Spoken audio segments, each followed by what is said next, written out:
Hi guys, welcome back to my channel. So I'm here with my mid-month wrap-up.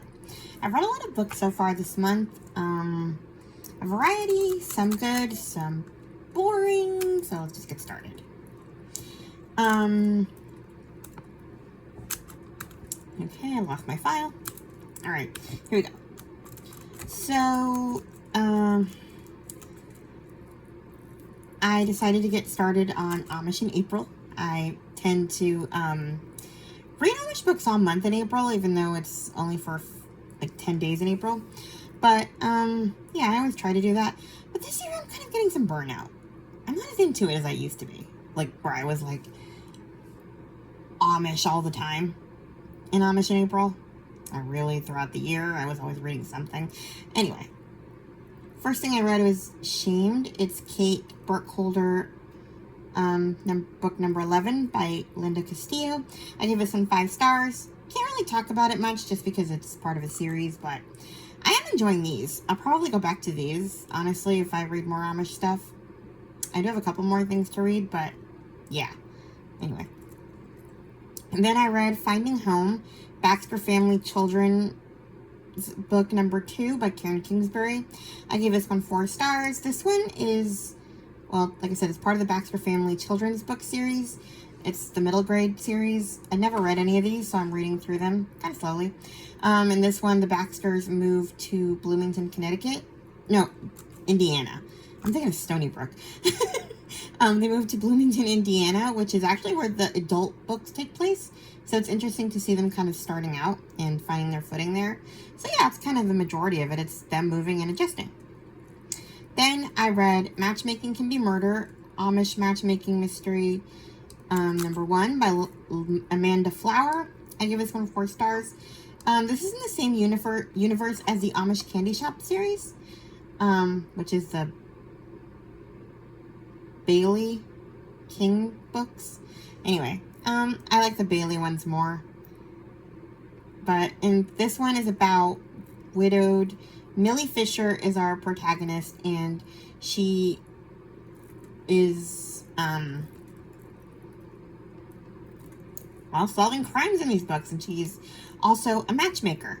So, in this first one, she's also a quilter, and they have like a quilting club with some of the Amish, so they help her with her mysteries. So, yeah. Anyway, in this one, her niece is a young widow, Edith Hochstetler. And she's engaged to this guy who sucks. His name is Zeke Miller. And so Millie isn't a fan, and she tries to dissuade her from marrying him. And so she does succeed in this, but then the next day he winds up dead. So she has to solve the mystery of who killed him, or because her niece is the one who looks suspicious. She also meets up with her friend Lois, who she hadn't seen in a long time. She's not Amish, so they become like a dynamic duo. I read the second one later in the month. So yeah, it's like this very conservative Amish woman and this crazy lady with purple hair teaming up to solve mysteries. It's fun, but I'm not like in a hurry to read them all. Anyway, next I read Secrets of the Amish Diary, Amish in Mysteries, book number 1 by Rachel M. Phillips. I heard about this one from Hannah from the Teacher's TBR. I gave it 4 stars. This takes place in Pleasant Creek, and our protagonist is Liz Eckhart. She's moving in to reopen the old mansion in bed and breakfast. But she's also there because she heard that her mother's family was Amish, and she wants to kind of find out who they are and meet them and solve the mystery of why her mother left. And yeah. Then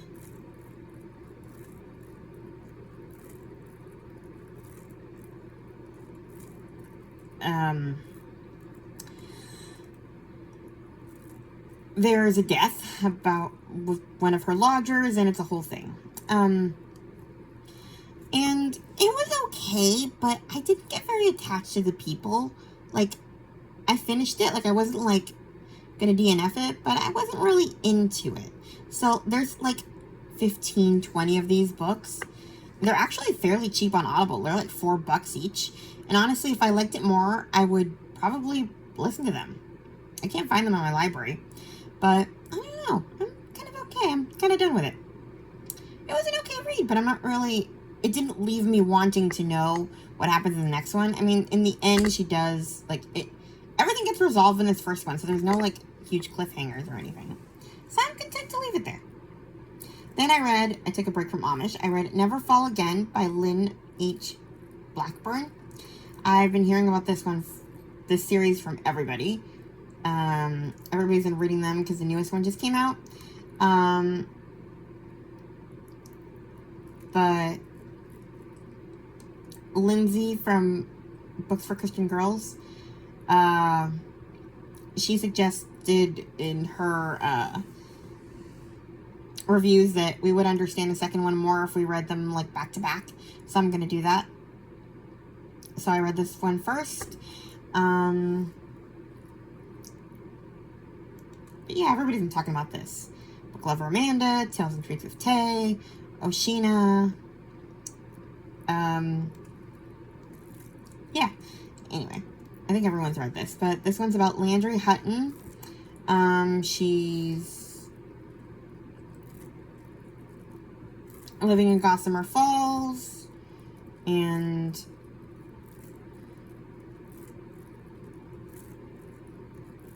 stuff starts happening.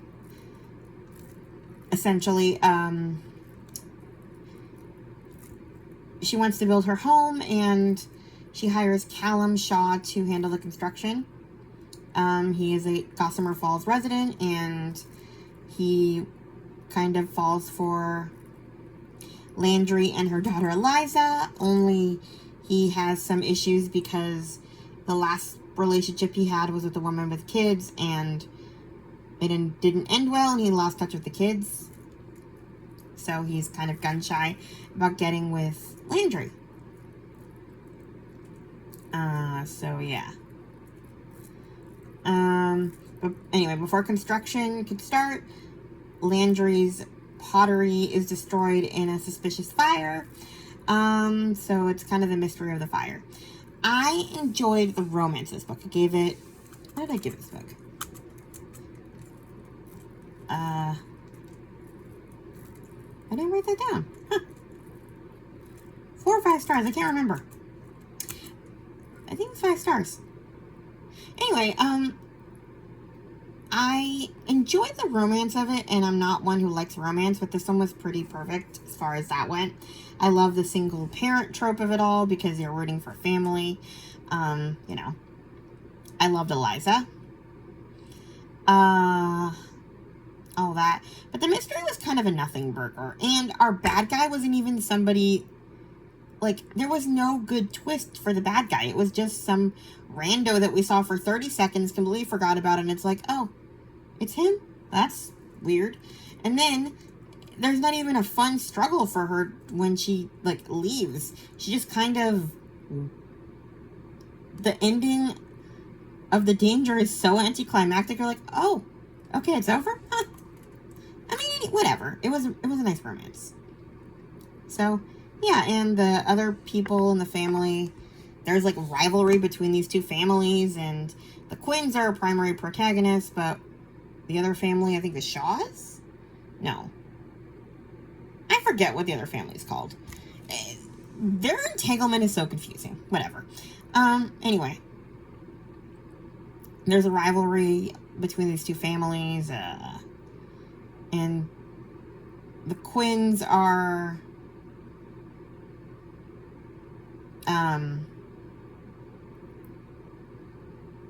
pretty big family, and they all kind of protect each other.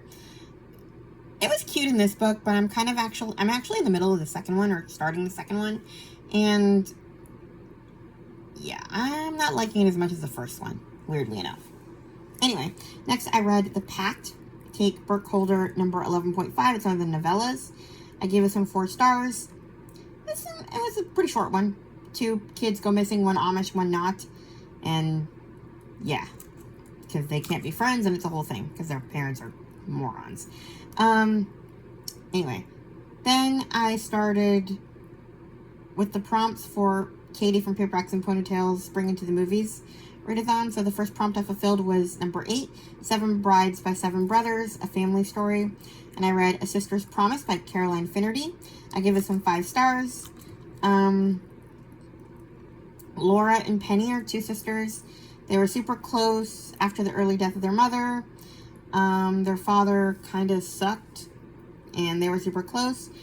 And then one day something happens and Penny disappears.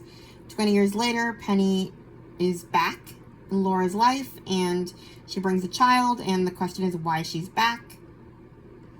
There are tears. You will cry. That is all I will say. I will say this, though. The description makes it more mysterious than it actually is.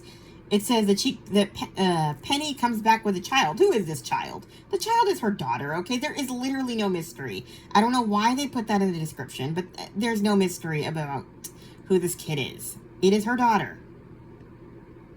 You literally see that she has a daughter in the first chapter. I don't know why the publishers put that in the description. Oh yeah, Laura is also having marital problems, so her husband is a cheater, and Penny kind of comes in, and she's a distraction for Laura while she's having marital problems. And yeah, anyway, it was a good read. I'm glad I read it. Caroline Finnerty is definitely a hit or miss Irish author for me. I think she's Irish. I love some of her books, and some of her books are like, they're okay. Anyway, then I fulfilled prompt number 3, Miss Congeniality, Romantic Suspense. I read Fragile Designs by Colin Coble. I gave this 5 stars. I first heard about this one from book lover Amanda. I love this book, and this one was definitely more romantic suspense. Never Fall Again was considered romantic suspense, but barely any suspense. But this had some. So it's about Carly Tucker. Her police officer husband is killed during a home break-in. She knows that her side hustle of antique selling, or I don't know, so she does something with antiques. And so her grandmother proposes that she and her sisters restore the family's waterfront home into a bed and breakfast, so that essentially these sisters who didn't never get along learn to get along. And while they're starting renovations, she finds a letter in the attic in a trunk written in her husband's handwriting, dated 2 days before his death. And I guess Eric discovered that Carly's grandmother was adopted. Fact that Grandma did not know about. So he starts tracking down her birth family, and it's possible that that is why, some part of that is why he died. Like, they don't want to be found or something. I mean, I know, but I'm not going to say. Let's just say I learned a lot about Fabergé eggs, which I never knew anything about. She also finds a Fabergé egg in the box, in the trunk. And yeah, a local homicide detective also helps her. Apparently,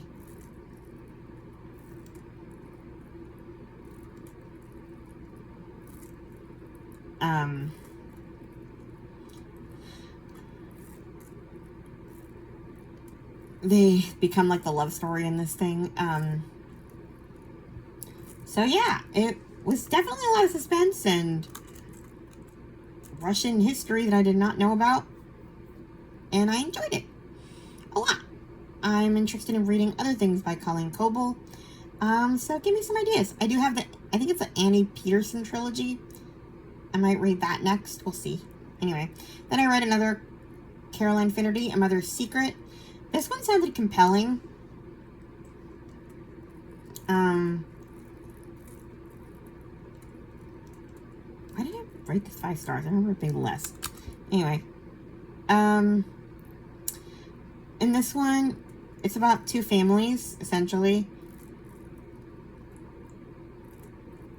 Aiden finds out that his wife, Rowan, and 3-year-old daughter, Millie, are involved in a car accident. And we have Helena, I cannot pronounce his name, O'Hurley, and her husband, James, are the other couple in this. And Helena finds out that her husband, James, is also in an accident, and it turns out he was in the car with Rowan and Millie. And Rowan was about to tell him something when the crash happened, so, I mean, you can kind of infer what he was going to tell her, and it's kind of the consequences of that. I know that I did not give, I'm pretty sure I did not give this 5 stars. I don't know why I wrote 5 stars on here. I'm pretty sure I gave it 4 stars because the way they handled the situation was not great. Like, all of them kind of sucked. And then basically the lesson that we learn in the end is that, hey, some secrets protect someone. So some secrets are to protect people. So let's just keep more secrets. And I'm not a fan. So, yeah. I don't know why I wrote 5 stars here. Anyway, then I fulfilled prompt number 5, You've Got Mail, an epistolary novel. I read Kate and Frida by Kim Fay. This one I did give 5 stars to. So I thought this is a sequel, and it kind of is because Frida Rodriguez is the daughter of one of the women in Love and Saffron. But you really don't have to read them back to back. It's kind of cool that you know that, but you don't really hear about the 2 women in Love and Saffron very much. This is about these 2 new ones. So we have Frida Rodriguez. She comes to Paris in 1991. She's trying to be a war correspondent. And she writes to a bookshop in Seattle. She receives more than just the book she requests. A friendship begins with Seattle bookseller Kate Fair. And they start writing to each other about everything. She wants to be a writer. They write about boy trouble. This takes place over a few years. Frida, we learn a lot about history in this one too. I'm not going to say what, but there's a war. I think it's, and there's some violence in this one, and there's some death, and you cry, and it was really good. I love Love and Saffron, and I think I love this one even more, so 5 stars. Then we have prompt number 7, Secret Garden, flower in the title, and that one could also fulfill Amanda's southern, what did you call it?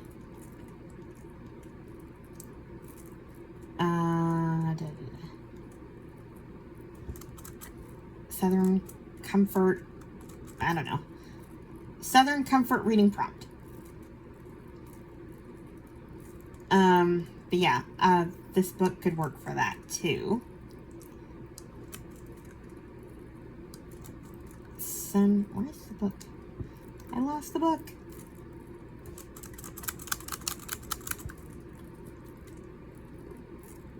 This is The Sunflower House by Adriana Allegri.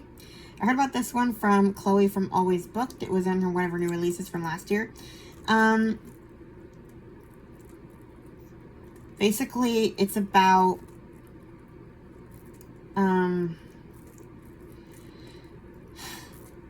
Alina Strauss. She works at her uncle's bookshop, makes strudel with her aunt, and spends weekends with her friends. But then the war breaks out, and Alina finds out that her birth mother was Jewish. It was a big secret. So she's in danger, and then something happens, and everyone she knows kind of dies in her village, and she's forced into service as a nurse at basically a baby factory called Hockland Home. They're basically pregnant women are there while they're having their babies, and then they get adopted out into families. And some of the abuse that happens at the place, it's not great. The kids are not treated well because they want to, like, essentially turn them into little Nazis. So they, like, they don't give them any love because they don't want to coddle them. So, like, they try to feed them on schedule and they'll pick them up when they cry. It's pretty bad. So yeah, I gave that one 5 stars. So I got my World War II fiction in. Then I read Iceberg by Jennifer A. Nielsen. I started my Titanic reading. Becca Books and Buja, this is her second year doing this, reading Titanic books in April. I've had this one on my TBR for a while. I did not like it as much as I thought I would. I heard about it from Amanda from On the Middle Shelf first, and then everybody started talking about it. I gave it 3 stars. I think I would have liked it more as a kid. It's about a girl who stows away aboard the Titanic. And she's trying to be a reporter so that she can not have to work at a garment factory. Basically, her mom has to send her to work at a garment factory to make ends meet. So she sends her on the Titanic, but she doesn't leave her enough money. So she has to stow away on the ship, and she's trying to investigate, I guess, she wants a good story of the Titanic, and she starts finding out people are doing nefarious things, and yeah, she's kind of annoying, though. So it was really hard to root for her. Like I said, I think I would have liked her more if I had been a kid myself. I would have been impressed. But as an adult reading about this kid just poking her nose into everybody's business, it was just like, shut up and keep quiet so you don't get caught, okay? Anyway. She makes some friends, and yeah, it was okay. So, yeah. Then I read another one. I forgot all about this book. It's called Orphans of the Storm by Celia Imrie. I first heard about this one from Gloria Z. Thompson. I think she talked about it in a book haul years ago. We're talking like 3 years ago or something. And I borrowed it from the library, and I never read it. And I remembered it existed, so I went back through my library, like, borrows, and I found it, and I read it. It's a true story, apparently. What did I rate this? Did I not write some ratings down, or what? I didn't give it 5 stars. But this takes place in Nice, France. Our protagonist is Marcella Navratil. She's Italian. Her husband, Michael, is pretty bad, and she's trying to get a divorce, and essentially he is not a fan of this. This is like early 1900s. Men can get away with stuff, so he makes her life hell, and then right when she's about to get custody, he pretty much kidnaps their kids, takes them on the Titanic, and did they live or did they not live? It's a wild ride. It took a long time for me to get into. I think that's why I gave it back to the library without finishing it. I think I got through 2 chapters and I was bored the first time. But once you get in it, you're in it. It's just that it takes you a long time to get to the good part, because you have to get through all this exposition about her meeting Michael and marrying him and having his kid. We're talking hours of exposition before you get to the action. But it was a good read, and it was a true story, so 5 stars. Then I read The Lost Passenger by Frances Quinn. This one I know I gave 5 stars to. I heard about this one first from Krista from Books and Jams. This one is really good. We have Eleanor Coombs. She gets hit on by this guy, and it's a pretty whirlwind romance, and she marries him only to find out later that he pretty much, it was kind of a setup. He planned on going after her because her family has money, and it was a good aristocratic match. But when she marries him, you know, she's kind of in trouble. We're talking early 1900s. She can't just get a divorce because he sucks. So she is essentially stuck with him and his terrible family. She has a little boy, and the family is one of those families who they have the kids raised by nannies, so they don't want her influence or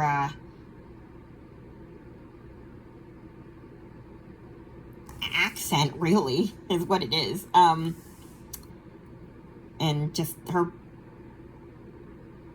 different way of speaking. It's not cultured enough and stuff like that to fall on this aristocratic boy, and she's only allowed to see him with a nanny for 20 minutes a day. So one day her father invites them on the Titanic to go on a voyage with him. We know what happens on the Titanic, and so essentially she fakes her own death, her and her kid's death, so that she can start a new life. And it goes from there. Is she going to get discovered? How she survives. It was a great read. I loved it. And then I did a reread of The Girl Who Came Home by Hazel Gaynor. I gave it 5 stars. I read this years ago, but it was nice to reread because I forgot so much about it. So we have 2 timelines. We have Ireland 1912. 14 members of a small village set sail on the RMS Titanic, hoping to find a better life in America. Our protagonist here is Maggie Murphy. She is happy, or she is not too happy about leaving Ireland because she wants to be with her boyfriend Seamus, and he can't leave because his father is sick. So she goes reluctantly, but she kind of has to because her aunt has guardianship. So when the Titanic goes down, Maggie is one of the few passengers and steered to survive. She wakes up and vows never to talk about it again until we have our 1982 timeline in Chicago. After after the death of her father, Grace Butler struggles to decide what comes next. When her great-grandmother Maggie shares her secret about the Titanic, the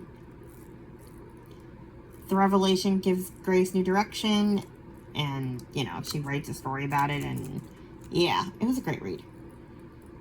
Then I fulfilled prompt number 2, Bambi, an animal on the cover. I read The Wind in the Willows by Kenneth Graham. Good God. I could not wait to finish this. I'd drag this out just because I was but it's a classic I never finished and I wanted to. It's about these woodland animals. Mr. Toad is a monster who's always stealing cars. I mean, that was the weirdest book I ever read. 3 stars. And then I read Courting Can Be Killer, Amish Matchmaker Mysteries, number 2. I give this one 4 stars. It was fine.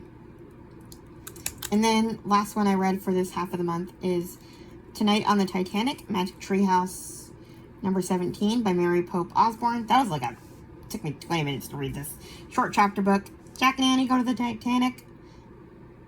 They survive the Titanic. I mean, it was kind of a nice, memory lane thing, because I used to love those books. But yeah, that's everything I read in the first half of the month. It was a lot. We'll see how much I get through in the next half. Please like, comment, and subscribe, and I'll talk to you guys in my next video. Bye! Speech on.